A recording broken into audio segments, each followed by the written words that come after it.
সুপ্রভাত বন্ধুরা, অপর্ণার ছাদ বাগানে সবাইকে স্বাগত। বন্ধুরা, নিজের হাতে কোনো কিছু লাগালে সেটা যেমন সফলতা আসে, গাছে ফুল ফল আসে, কার না ভালো লাগে বলো তো?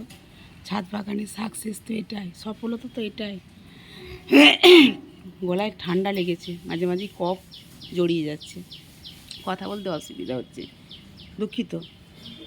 দেখুন বন্ধুরা, আজ আমি যেটা দেখাবো, আমার গাছে শশা 3 নম্বর, 4 নম্বরটা নষ্ট হয়ে গেছিলো দেখেছিলাম, এটা 5ম নম্বর। খুব ভালো লাগছে তোমাদের সাথে যেগুলো শেয়ার করতে পারছি। এই জিনিসগুলো আরও জ্বালিয়ে এসছে বিভিন্ন জায়গায়। দেখো বন্ধুরা, কতটা ভিডিওতে দেখাতে পারছি আমি জানি না।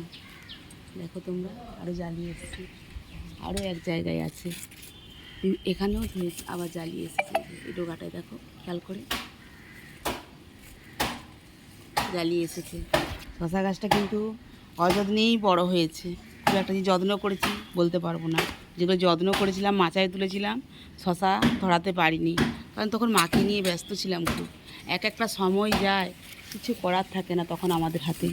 এখানে দেখো আর একটা শশা ধরেছি, তোমাদের দেখাই কেমন থেকে। দেখো, এটা আমার কারি পাতার গাছে উঠেছে। ওইদিকে দেখালাম আমার জামা কাপড় মেলা তারে তুলেছি, এটা আমার কারি পাতার গাছটাতে উঠেছে। যেগুলো পেঁপে গাছগুলো ছেলে ফুল হয়েছে, একটা তো কেটেই ফেলে দিয়েছি, কিন্তু আরও 2-3টে গাছ এই যে আছে, এগুলোতে শশা গাছগুলো, এটা কারি পাতার গাছ, সব মিলিয়ে শশা গাছটা উঠেছে। এই যে মেন শশা গাছ হচ্ছে আমার এটা, একটা বেডের মধ্যে আছে বড়াটা।